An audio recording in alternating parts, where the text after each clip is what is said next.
Good morning student, कैसे हो आप सभी। आज का हमारा टॉपिक रहेगा क्लास 11 बिजनेस स्टडी के इकाई 6 व्यवसाय का सामाजिक दायित्व एवं व्यावसायिक नीति शास्त्र। नीति शास्त्र अर्थात इसको कहा जाता है संहिता। ठीक है, इसके अंतर्गत आज हम समझने वाले हैं आपका सामाजिक उत्तरदायित्व की हमारी अवधारणा क्या है। साथ ही हम समझेंगे कि सामाजिक उत्तरदायित्व की विशेषताओं का आज हम क्या करने वाले हैं, अध्ययन करने वाले हैं। ठीक है, तो चलिए आइए हम स्टार्ट करते हैं कि ये हमारा सामाजिक उत्तरदायित्व है क्या। तो देखिए, सबसे पहले हम सामाजिक उत्तरदायित्व को जानने से पहले इसका एक परिचय देखते हैं। हम पहले इंट्रोडक्शन देखते हैं हम कि व्यवसाय क्या है, समाज का एक अंग है, अतः इसे समाज के नैतिक आदर्शों का पालन करना चाहिए कहा जाता है ना। और दूसरे शब्दों में हम कह सकते हैं कि व्यवसाय का संचालन उस सिद्धांतों एवं व्यवहारों के प्रकाश में किया जाना चाहिए जिन्हें समाज उचित मानता हो। चूँकि व्यवसाय समाज में संचालित किया जाता है, अतः यह समाज के विभिन्न वर्ग, जैसे आपका क्या क्या हो गया, वो हो गया आपका व्यवसाय के स्वामियों, निवेशकों, कर्मचारियों, ग्राहकों, उपभोक्ताओं, आपूर्तिकर्ताओं तथा सरकार के संपर्क में जो आता है वो सभी। ठीक है, अतः व्यवसाय को उन वर्गों के प्रति अपने दायित्व को पूरा करना चाहिए। इस अध्याय में हम सामाजिक उत्तरदायित्व की अवधारणा तथा स्वामी, निवेशकों, कर्मचारियों, उपभोक्ताओं, सरकार, समाज एवं सामान्य जनता के प्रति व्यावसायिक उत्तरदायित्व का हम क्या करने वाले हैं, विवेचना करने वाले हैं। आई होप आपको समझ आ गया होगा कि इस इंट्रोडक्शन की कि हमारा सामाजिक उत्तरदायित्व है क्या क्या। तो चलिए आइए हम स्टार्ट करते हैं। हम आपका क्या, तो सामाजिक उत्तरदायित्व की अवधारणा। तो देखिए, सामाजिक उत्तरदायित्व की अवधारणा में सबसे हम पहले समझेंगे प्राचीन अवधारणा हमारी क्या थी और आज का हमारा नवीन अवधारणा क्या है, मतलब कॉन्सेप्ट। अवधारणा मतलब क्या हो जाएगा आपका, कॉन्सेप्ट। ठीक है, तो देखिए पहले लोगों की मान्यताएं क्या थी सामाजिक उत्तरदायित्व को लेकर। तो देखिए, जब 20वीं सदी के मध्य से व्यवसाय की विचारधारा में एक नया रूप लिया है। इसके पूर्व जो व्यवसाय और समाज दोनों एक दूसरे से कोई विशेष संबंध नहीं था। व्यवसायी अपनी इच्छा से लाभ लिया करते थे। व्यवसाय का ढंग भी अत्यंत क्या था, अविकसित था। परिवहन व संचार के साधन मात्र बड़े बड़े नगरों तक ही सीमित थे, अतः सामाजिक चेतना का क्या था उस समय अभाव रहता था। और हमारा नवीन विचारधारा क्या है आज का, मतलब हमारा न्यू कॉन्सेप्ट क्या है। तो देखिए, विगत 50 वर्षों में व्यवसाय के क्षेत्र में बहुत ही प्रगति हुई है तथा व्यवसाय समाज में एक नवीन विचारधारा का उद्गम भी हुआ है, जिसे व्यवसाय का सामाजिक उत्तरदायित्व हम कहते हैं। चूँकि संपूर्ण व्यवसाय की गतिविधियां समाज में रहकर ही संपादित की जाती है, अतः समाज और व्यवसाय को अलग अलग नहीं किया जा सकता। अर्थात कोई व्यक्ति अकेला समुद्र में, रेगिस्तान में या जंगल में रहकर व्यवसाय नहीं कर सकता। उसी प्रकार से व्यवसाय समाज में समाज के लिए तथा समाज के व्यक्तियों के द्वारा किया जाता है। क्या बोला जा रहा है, व्यवसाय समाज में समाज के लिए तथा समाज में रहकर व्यक्तियों के, समाज के व्यक्तियों के लिए किया जाता है। ठीक है, अतः हम यह स्वीकार किया जाने लगे हैं कि व्यवसाय का उद्देश्य समाज में रहने वालों को संतुष्टि प्रदान करना है। ठीक, वर्तमान में जो व्यावसायिक संस्थाओं को अन्य संस्था समूह, जैसे आपका हो गया सरकार, परिवार, समुदाय आदि की तरह स्वीकार करने लगे हैं। जिस प्रकार किसी व्यक्ति का समाज से अलग रहकर जीवन व्यतीत करना कठिन है, उसी प्रकार बिना समाज के व्यवसाय की कल्पना करना भी क्या है, हमारे लिए व्यर्थ है। आधुनिक समाज भी व्यवसाय पर निर्भर हो गया है, क्योंकि व्यवसायी एक दिन की उलझने या कारोबार बंद हो जाने पर पूरा सामाजिक वातावरण क्या हो जाता है, जीरो हो जाता है। व्यवसाय से ही समाज को कपड़ा, अनाज और अन्य सामग्रियाँ क्या होती है, प्राप्त होती है, और व्यवसाय से ही रोजगार भी हमको प्राप्त होता है। अतः व्यवसाय और समाज दोनों क्या है हमारे लिए अभिन्न, मतलब बहुत ही महत्वपूर्ण क्या है, हमारे लिए महत्वपूर्ण अंग माना गया है। अब इसी में देखिए आपका पूंजीवादी अर्थव्यवस्था है व्यवसाय। तो पूंजीवादी अर्थव्यवस्था में पूंजीपतियों का वर्चस्व रहता है और उसका उद्देश्य अधिकतम लाभ कमाना रहता है। उत्पत्ति के समस्त साधनों को पूर्ण स्वतंत्रता होती थी कि अपने साधनों का प्रयोग अपने ढंग से करें। पूर्ण प्रतियोगिता में वस्तु का मूल्य मांग व पूर्ति के आधार पर निर्धारित होता था तथा सरकार उसमें आवश्यक हस्तक्षेप नहीं करती थी। इसमें गरीबों व दुर्लभ लोगों का शोषण होता था तथा असंतुलित विकास की बुराइयां नजर आने लगीं।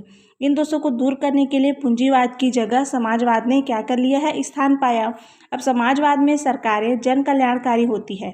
इसका उद्देश्य कल्याणकारी राज्य की स्थापना करना होता है, जिसके तहत व्यवसाय में नियोजित पूंजी सरकार, बैंक व जनता को ही हो। अतः समाज का व्यवसाय किसी भी निजी धरोहर नहीं है। अब हम समझते हैं इसी में आपका क्या, तो व्यवसाय के सामाजिक उत्तरदायित्व का अब अर्थ क्या है।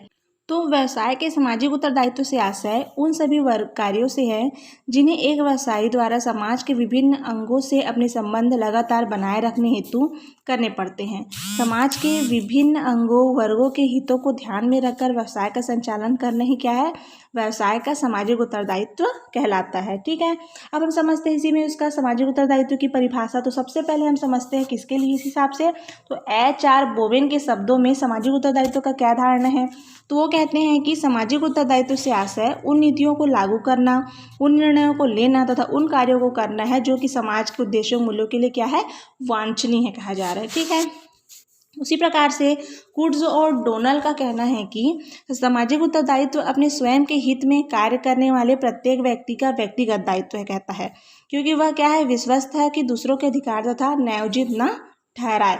तो ये क्या हो गया, हमने दो का हिसाब से समझ लिए परिभाषा को। उसी प्रकार से अब हम तीसरा समझते हैं कीथ डेविस के शब्दों में कि सामाजिक उत्तरदायित्व की क्या उदाहरण है। तो देखिए, व्यवसाय के सामाजिक दायित्व का अर्थ यह है कि व्यवसायी द्वारा लिए गए निर्णयों एवं किए गए कार्य फर्म के आर्थिक एवं तकनीकी हितों के परे है, उनका संबंध सीधे सामाजिक कल्याण से होता है। अर्थात हम क्या समझते हैं, इन तीनों परिभाषाओं को लेकर हम ये कह सकते हैं कि व्यवसाय ने सामाजिक उत्तरदायित्व के महत्व का आवश्यकता को स्वीकार करते हुए पूर्व प्रधानमंत्री जो हमारी स्वर्गीय इंदिरा गांधी ने अपने भाषण में व्यवसायियों को कहा है कि यदि वे समाज के प्रति अपने उत्तरदायित्व को नहीं निभा सकेंगे तो सरकार निश्चित होकर नहीं बैठेगी, अपितु उन व्यवसायियों को अपने हाथों में लेकर सामाजिक दायित्व निभाने को प्रयत्न करेगी। तो ये क्या समझा हमने सामाजिक दायित्व की परिभाषा। अब हम इसी में समझते हैं व्यवसाय के सामाजिक उत्तरदायित्व की विशेषताएं। तो देखिए क्या क्या विशेषताएं हैं। तो व्यवसाय के सामाजिक उत्तरदायित्व की विचारधारा सभी प्रकार के व्यवसायों पर समान रूप से लागू होती है, साथ ही व्यक्ति के सामाजिक और व्यक्तिगत दोनों पहलुओं से संबंध रखती है। साथ ही साथ सामाजिक संस्था होती है जिसका गठन एवं संचालन समाज के लाभ के लिए किया जाता है। यह एक प्रकार से व्यवसाय के लक्ष्य प्राप्ति के लिए दोनों एक दूसरे के सहयोग देना आवश्यक हो जाता है। इनकी यह विचारधारा समाज के प्रत्येक व्यक्ति का विकास बढ़ा देती है। ठीक है, अब सामाजिक उत्तरदायित्व क्या है, सतत क्रिया है जो निरंतर चलते रहती है। उसी प्रकार से सामाजिक उत्तरदायित्व का क्षेत्र अत्यंत ही व्यापक है, जिसमें उपभोक्ता, कर्मचारी, व्यापारी, उत्पादक, निर्यातकर्ता, एजेंट, सरकार प्रमुख माना जाता है। ठीक है, अब इसी में क्या बोला जा रहा है कि इनके विशेषताओं में ही इसमें व्यवसाय को सामाजिक शक्ति व ख्याति प्राप्त होती है और साथ ही साथ उत्तरदायित्व का संबंध हृदय से होता है, अतः इसे एक सीमा के बाद कानून से बांधा जाना संभव नहीं है। तो ये क्या समझा हमने व्यवसाय के सामाजिक दायित्व की विशेषताएं।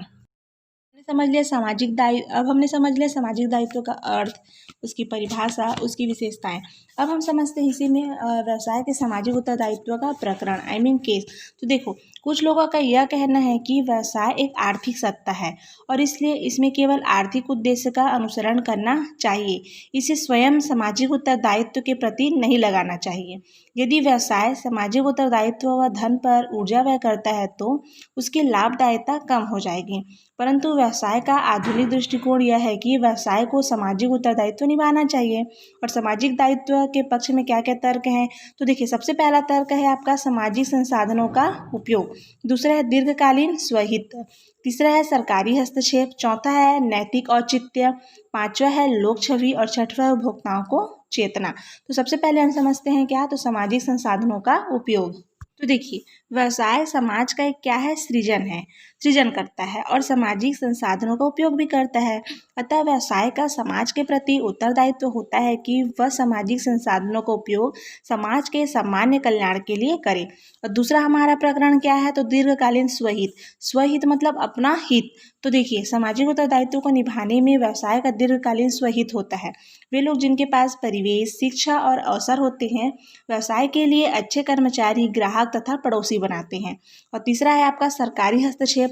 तो यदि व्यवसायी सामाजिक आवश्यकताओं को स्वेच्छा से पूरा करने में असफल रहते हैं तो सरकार व्यवसायियों को कानून के माध्यम से सामाजिक दायित्व को पूरा करने के लिए दबाव डालती है। इससे व्यवसायियों की स्वतंत्रता कम हो जाती है। अतः समाज के प्रति अपने दायित्वों को स्वैच्छिक रूप से पूरा करना व्यवसायिक समुदाय के हित में होगा। ठीक। उसी प्रकार से आपका क्या हो गया, आपका चौथा, तो चौथा क्या है आपका, नैतिक औचित्य। अब नैतिक औचित्य क्या है, हमने प्रकरण में 3 पहले समझ लिया था, सामाजिक संसाधनों का उपयोग, दीर्घकालीन स्वहित, सरकारी हस्तक्षेप। अब हमारा चौथा बताइए मैं अभी क्या आपको, नैतिक औचित्य। तो ये नैतिक औचित्य है क्या, तो प्रत्येक व्यावसायिक परियोजनाओं के लिए समाज की पूंजी, भौतिक एवं मानवीय संसाधनों का उपयोग करता है। वह अपने उत्पाद या माल तथा सेवाओं की स्वीकृति के लिए समाज पर ही आश्रित होता है। इसके अतिरिक्त व्यावसायिक फर्म में विभिन्न सामाजिक सुविधाओं का अंतर संरचना तथा सड़क, शक्ति, जल आपूर्ति का उपयोग करती है। अतः व्यवसायिक का यह नैतिक उत्तरदायित्व है कि वह अपने सामाजिक दायित्वों को पूरा करने के प्रति सजग रहे तथा समाज कल्याण के लिए योगदान करे। ठीक है। अब हमारा 6वां प्रकरण है लोक छवि। अब ये लोक छवि क्या है, तो व्यवसायी को लोक छवि सुधरेगी यदि वह अपने व्यावसायिक सामाजिक दायित्वों को निभाता है और साथ ही साथ व्यवसाय की जनता में अपेक्षित विश्वसनीयता बनी रहेगी। यदि वह अपने सामाजिक दायित्वों का निष्पादन करता है, वह अपने हित में समाज के साथ संघर्ष से मुक्ति रहेगा। कर्मचारी, उपभोक्ता व आपूर्तिकर्ताओं के साथ सदा संबंध व्यवसाय की सफलता को आगे बढ़ाता है। और लास्ट हमारा प्रकरण है सामाजिक दायित्व के अंतर्गत ही उपभोक्ताओं को चेतना। तो देखिए ये चेतना क्या बोला जा रहा है, तो आजकल उपभोक्ताओं को पर्याप्त जानकारी रहती है कि वे उच्च गुणवत्ता के उत्पादकों को उपयुक्त दरों पर पाने की आशा करते हैं। यदि उन्हें व्यवसायों से उचित व्यवहार नहीं प्राप्त होता है तो वे स्वयं उपभोक्ता संघों के रूप में अपने को संगठित कर सकते हैं तथा व्यवसायों को अपने सामाजिक दायित्व को ग्रहण करने के लिए बाध्य कर सकते हैं।